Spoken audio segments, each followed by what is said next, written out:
Selamat pagi jemaat sekalian yang dikasihi oleh Tuhan. Kita mengucap syukur kepada Tuhan. Hari ini kita boleh kembali bersama-sama untuk merenungkan satu bagian firman Tuhan. Sebelum kita merenungkannya, mari kita masuk di dalam doa. Bapa kami yang di surga, kami mengucap syukur, kami berterima kasih Tuhan untuk berkat, untuk rahmat-Mu Tuhan yang Tuhan berikan pada kami.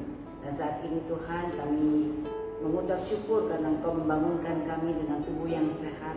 Dan kami akan merenungkan akan firman-Mu.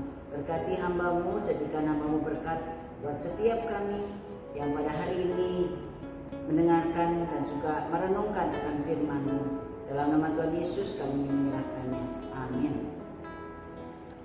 Mari kita sama-sama kita membuka akan firman Tuhan yang terambil di dalam 2 Korintus pasalnya yang ke-8, ayatnya yang ke-16 sampai dengan ayatnya yang ke-24. Kalau sudah menemukannya, kita akan baca bersama-sama. Titus diutus. Syukur kepada Allah yang oleh karena kamu mengaruniakan kesungguhan, yang demikian juga dalam hati Titus untuk membantu kamu. Memang ia menyambut anjuran kami, tetapi dalam kesungguhannya yang besar itu, ia dengan sukarela pergi kepada kamu. Bersama-sama dengan dia kami mengutus saudara kita yang terpuji di semua jemaat, karena pekerjaannya dalam pemberitaan Injil. Dan bukan itu saja, ia juga telah ditunjuk oleh jemaat-jemaat untuk menemani kami dalam pelayanan kasih ini, yang kami lakukan untuk kemuliaan Tuhan dan sebagai bukti kerelaan kami. Sebab kami hendak menghindarkan hal ini, bahwa ada orang yang dapat mencela kami dalam hal pelayanan kasih yang kami lakukan dan yang hasilnya sebesar ini. Karena kami memikirkan yang baik bukan hanya di hadapan Tuhan, tetapi juga di hadapan manusia. Bersama-sama dengan mereka kami utus seorang lain lagi, yakni saudara kita yang telah beberapa kali kami uji dan ternyata selalu berusaha untuk membantu, dan sekarang ia makin berusaha karena besarnya kepercayaan kepada kamu. Titus adalah temanku yang bekerja bersama-sama dengan aku untuk kamu. Saudara-saudara kami yang lain itu adalah utusan jemaat-jemaat dan suatu kemuliaan bagi Kristus. Karena itu tunjukkanlah kepada mereka di hadapan jemaat-jemaat bukti kasih-Mu dan bukti kemegahan-Ku atas kamu. Sampai sekian kita baca firman Tuhan. Berbahagialah kita yang sudah membacanya dan yang terutama yang melakukannya di dalam kehidupan kita sehari-hari. Dan tema pada hari ini saya akan berikan kesungguhan hati. Di dalam Yohanes pasal yang ke-6 diceritakan ada seorang anak yang bawa 5 roti dan 2 ikan. Pada saat ditanya, adakah yang bawa makanan pada waktu itu oleh murid Tuhan Yesus?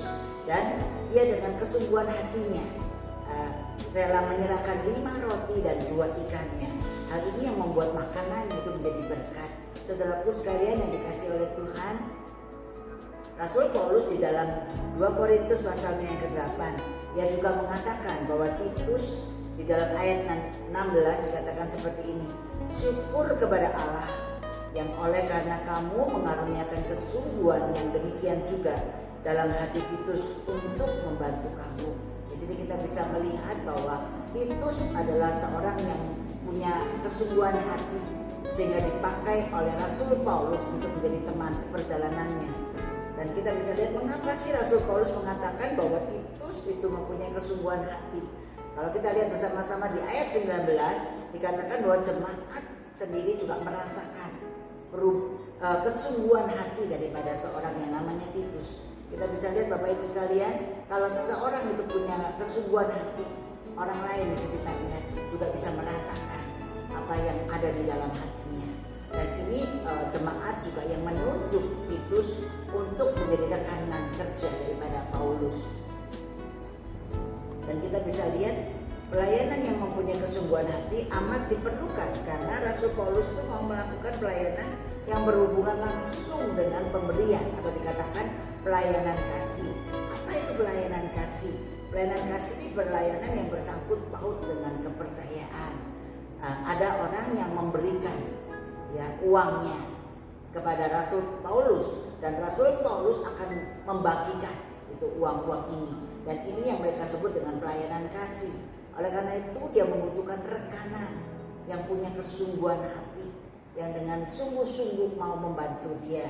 Seorang pelayan apabila ia memiliki kesungguhan hati, maka ia bisa dengan rela, tulus dan rendah hati melakukan pelayanan. Jadi nggak ada hitung-hitungan, tanpa hitung-hitungan melakukan apa yang jadi bagiannya dan membuat pelayanannya itu menjadi berkat.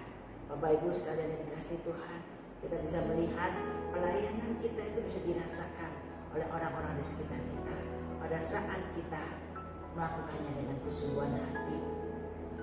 Bagaimana kita bisa mempunyai kesungguhan hati? Ini yang penting di dalam pelayanan.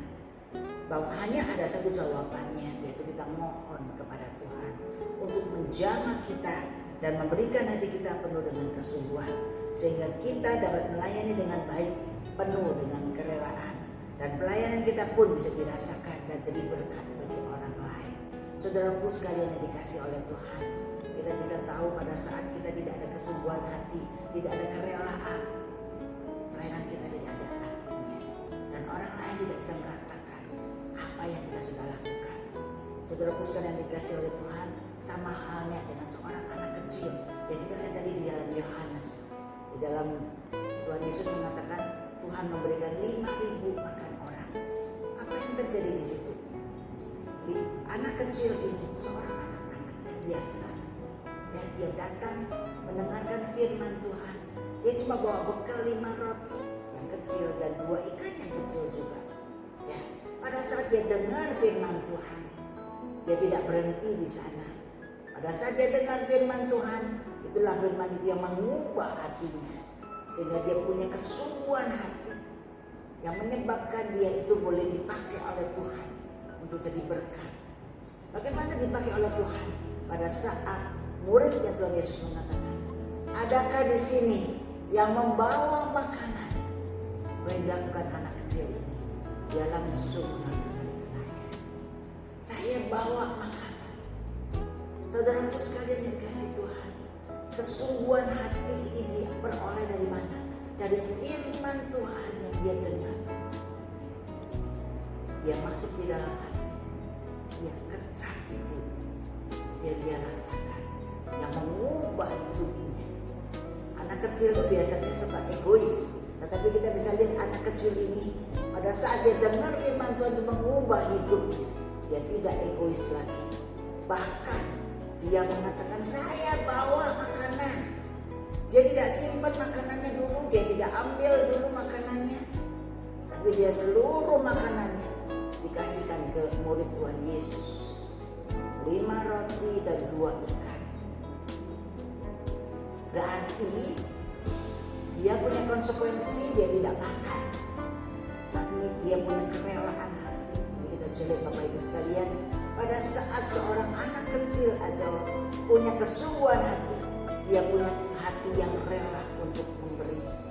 Pada saat dia punya hati yang rela untuk memberi, kita bisa lihat 5 roti dan 2 ikan ini dipakai oleh Tuhan untuk jadi berkat buat banyak orang. 5.000 orang makan dengan kenyang.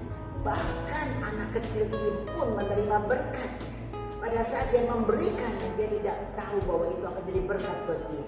Tetapi karena dia memberikannya tanpa dia mengharapkan, tapi Tuhan lihat hati. Tuhan lihat akan kerelaannya. Apa yang dia berikan menjadi berkat buat dia.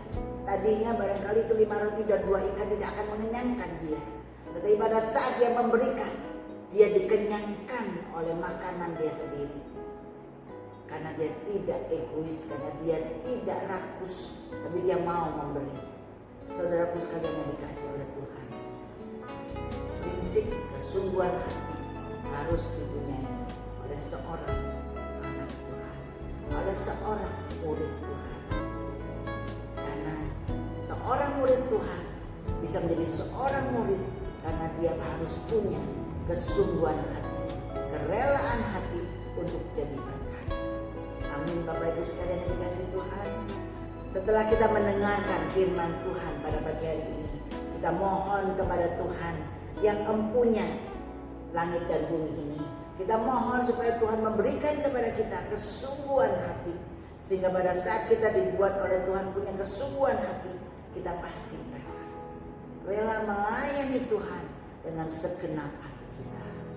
Bahkan kita rela juga memberikan uang yang ada pada kita untuk kemuliaan Tuhan. Memang kita merasakan hari-hari ini hari yang penuh dengan susah, tetapi kita bisa ingat anak kecil ini cuma punya 5 roti 2 ikan. Tapi dia mau memberikan.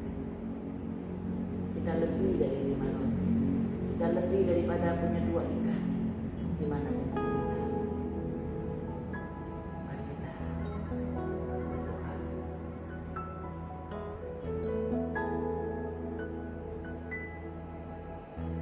Bapa kami yang di surga,